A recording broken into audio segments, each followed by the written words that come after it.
Hey guys, Sandy here. First of all, I want to say happy birthday to Miranda. Today we are celebrating Miranda and her birthday by doing this YouTube hop. It is a close to my heart birthday party hop. So let me show you what I'm going to be using. I'm using the Craft On scrapbooking stamp set. I've got some of the rubber pieces. I also have part of the compliment sticker sheet. I have part of the compliments die cuts. I have some 6 by 12 sheets of close to my heart cardstock. So it's like a little bit bolder on this side, a little bit muted on this side. And then I have 1 sheet of each of the Craft On papers. So I have this beautiful floral with the diagonal on the back, a sheet of the white daisy cardstock. I'm just gonna show you that, guys, these really quick. And I love how bright the colors are, and with these pops of black and white.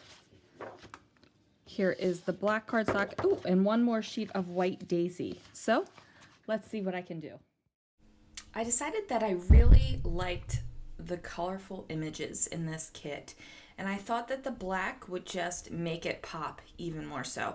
One of my favorite things is to use really colorful papers and give it either a touch of black or a touch of white just to make it pop. So this one has the black and the white, so it worked out even better, right? Now I'm going to use one of my go-to designs, and that is to have a diagonal slice down the page. I did change it up a little bit. I left a border all the way around the paper here that I'm placing down. And I also usually make my diagonal go from top left to bottom right. I decided to go the opposite way this time. Now this is a photo of my grandmother and I. This is Mama. And the photo, we are actually at the time of the photo was taken of my aunt's funeral. But I'm not focusing on that aspect of the photo. I'm more focusing on just the fact that it's me and my mom, and we are just taking a photo together. I think that that is one way to help me. I have a bunch of photographs from my family during that time, and while I have been able to document some of that, I don't want every photo of our family to necessarily talk about the funeral or missing my aunt. I would rather celebrate with some of the photos. So that's what I'm doing here. Now I know that I'm going to fussy cut those flowers out, so that's why I just loosely cut them out. I'm trying to figure out, where they're going to go. I know I want to use this awesome stamp set. I just love some of the sentiments on it, like DIY Queen and Memory Saved. There's also a big stamp that says All Together Now, and I have big ideas for that one too. Now these are the little, what are they called? Like rubber elements. And Miranda sent us each some, so we each have different elements on there. So I'm not going to make you watch me fussy cut all the flowers, because I do fussy cut these big flowers, and then that pattern paper that's off on the left there, I'm going to fussy cut some of those as well. So those are fussy cut, and you can kind of see them over there before I push them off to the side. I pull out my MISTI because I'm going to be stamping these stamps for the first time, and I'm not preparing them. Like, I'm not doing any of the prep work. I'm not like stamping them off or Versamark or rubbing my hand on them or on my jeans or every other single way that you can prepare a stamp. I'm not doing it. I'm just not doing it. Now I chose 3 stamps. One is the camera, one that says these are the best days, and one of this like cup with some art supplies in it. And it might seem weird that I'm using a cup with some art supplies. It has a pen, a pencil, and a paintbrush. But to me, it's not. My mom is an artist. She is wicked talented with paint. She's just amazing. And recently, she hasn't been able to do those kind of things. Her vision is really poor now, like really poor. But to me, like, my mom's always an artist. Even if she ends up completely blind and can't paint at all, she's an artist. Like, she always has been and always will be. So I thought it was totally appropriate. Now I'm using two different ink pads here to give me two different shades of purple. One is from Close to My Heart and one is from Tailored Expressions. And the great thing about the Misty is that I did not get that perfect stamp the first time because, like I said, didn't prep my stamps in any way. But the only thing I did was re-ink and restamp, and it worked out great. So I'm pulling off some of the sticker things that I know I want to use. When I usually do this design, I have a shelf that the photo sits on. It's usually not just floating out there. There's something kind of anchoring it to the page, because right now it's floating. And then this, what is this called? This label that I'm using, and then these little sticker strips are going to complete the shelf, so that photo is just not floating out there in outer space. And this label was not wide enough, so I just split it because I knew that I was going to be building kind of this little floral thing going on right here. And I'm just trying to figure out where I want the pieces to go. And I'm committing. I'm figuring out and placing them down. I definitely thought that that cup needed to go there. And it's just a matter of figuring out where I want each of the floral pieces to go, where I want everything to just situate and nestle in nicely. So I know that I'm going to be using Memory Saved as my title. So I'm using the stamp down there as kind of a placeholder so that I don't cover up that area with anything, because I know that that's what I need to use. So I got these stickers and I'm thinking, what should I do? Should I add some more horizontal elements elsewhere on the page? And I'm like, nope, I'm gonna go ahead and build this shelf a little bit. And I really like the fact that the colors just repeat throughout the entire layout. So I have, obviously, the blue is just throughout the entire layout. And then I'm making sure that the pink and the purple and the green are also represented just about everywhere on the page. So I don't want one color really dominating, and that ends up happening anyway. When you look at this layout, you definitely see the black and the blue first, or at least my eye picks up the black and the blue first, and that's fine. Like, I wanted the black to pop, and it's good that there is one predominant color on the page for me, even though I did not want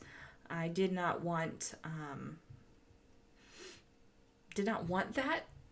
It's kind of difficult to explain. I didn't want you to look at this page and be like, whoa, look at all that blue, or holy moly, Sandy, why is there so much hot pink on that page? But I'm okay when you look at this, because I think at first you're drawn to the photo, and then as your eyes kind of pan out, you see the black and you see the blue, and that's okay with me. Like, I'm okay that there are dominant colors, but they aren't screaming at you, I guess, is what I'm trying to get across. So now I'm just layering up these flowers, kind of covering up the ledge a little bit, just to give it a little bit of decoration. And I just keep layering up the pieces that I have, just trying to figure out where I want them to go and how I want it to look. And even though I am putting adhesive down on some of these pieces, they're not going to end up there. They're not going to be too crazily moved or anything like that. It's just some little subtle changes. So while I am here just kind of messing around trying to figure out what I want to do, please make sure that you hop along to all of our videos to celebrate Miranda's birthday. She did send us each a little kit with these supplies, so you'll be able to see a whole bunch of different ideas that we each came up with for the kit. And of course, if you're interested in purchasing these items or any other Close to My Heart items, Miranda's Close to My Heart web store will definitely be in the description down below. So go ahead and take advantage of that. Now, I've just pulled out some more of the stickers and more of the little rubber pieces, and I definitely know that I want to use these two little rubber black hearts. They just pop so great off the page. And then I'm like, yep, that little sticker's going to go there. So now I'm just kind of like looking around, trying to figure out little bits and pieces of where I can add things. I have lots of larger size things, and now I'm just trying to get in the smaller size things. And I feel like there's something missing. There's some sort of weight missing around the photo. And I keep putting these darker things there, trying to get to it and trying to figure out like what it is and what's missing. It just seems a little bit disconnected right now.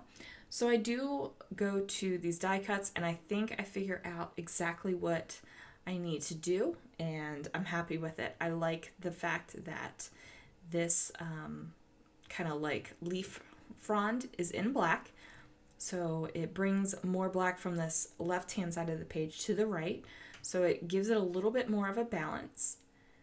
And then I'm just layering my little pieces back up, and I'm like, yep, I'm getting everything the way I want. I'm getting this black balance thing going on. I've got little hits of this yellow throughout the layout. I'm like, everything is coming up great. I'm enjoying this. Like, I'm liking the way this is working. I'm liking the way it's making me feel. And then I'm like, okay, now it's time to go ahead and get my title on there, and then I can wrap up any last minute things. Now, guys, I'm super sorry about this. I did not realize it, but my camera decided to not focus on this last little bit of video. Don't worry, at the end you'll be able to see the layout in complete focus. The only thing I'm doing right now is embossing. So I used my anti-static bag. I put some Brutus Monroe ink. I believe I used Brutus Monroe ink. And now I am just putting the clear embossing powder over it. And then I'm going to go ahead and emboss it with my heat tool. Now, when I do black heat embossing, I do use black ink and use clear embossing powder over top of it. I think that it gives a much crisper, much darker kind of look to it, as opposed to using a Versamark ink pad and black heat embossing powder. So anyway, got to get these little black rubber hearts on there because, you know, I've been stalling on that. I'm using some of this Nuvo liquid glue. Love this stuff. It is the first liquid glue that I have had that I can actually see it going down in the bottle because I am using it so much. Most of the time I'm just like, nope. I end up losing interest. I lose like feeling how great the liquid glue is, and I always end up going back to my ATG, but this one I'm actually sticking with and using it. So that's exciting. Now, I did pull in these little white hearts from my stash. I just felt like I needed a little bit more, and I did not have any more hearts in the kit. So I'm just going to go ahead and sprinkle these around in a couple little places, and I like the way that looks. And then I'm thinking, you know, something needs to happen over here on this edge over here. There's just a whole lot of blackness going on over here. And I feel like there's so much colorfulness on this side that I just got to make that happen. So I go with the old method of turning down the corner, and then you get a peak on the other side. So what I decided to do was have the floral peek through. So when you fold down the paper, you see the floral in the background. And I kind of thought like the arrow was going to go up there, but it's not going to be there. The arrow sticker does make it on the page, but not there. So now while I'm doing this, I'm trying to actually figure out how the fold over is going to be decorated before I actually complete the fold over. It's just kind of like the way my mind works. I thought, you know what? How cool would it be if when you folded this over, you would have the stripes in the same direction as the other part of the stripes on the page. So you kind of like folded it over and it repeated itself. So I thought that that was a kind of cool idea. So I temporarily put it down with this washi tape here, just so that you can see, so that I can see that it's there. And then I'm like, okay, now we got to make this fold over happen. And I'm like, how do I make this work so that the stripes line up. So I just grabbed this, do that highly scientific method of the fingernail crease on the paper, and then I go ahead and cut that off, and I just know that it's going to be folded over there. So I'm figuring out, yep, looks good. Going to figure out where it has to be folded down, and then I'm going to go ahead and adhere it. Lots of adhesive there. Yay! So I'm happy with that. I like the way it looks. I know that I'm going to use this black heart up here. And then I'm kind of like trying to figure out what I'm going to do. I knew I had pulled that love you out, so I'm just going to layer those two together. And at this point I'm thinking that arrow is not really going to work where I kind of thought of it, so we're going to move the arrow down. So I get the love you adhered, I get the little die cut heart adhered as well, and then I'm thinking, you know what, I need a little bit of texture up here, a little bit of height, so I'm going to add the little rubber flower there, and that kind of mimics the rubber or the sticker flower I have going on down there at the title. So I'm looking at this, I think I'm good. Trying out a few more little things, seeing if I need to do anything, and then I'm like, yep, it's done. Thanks so much, guys, and I will see you soon.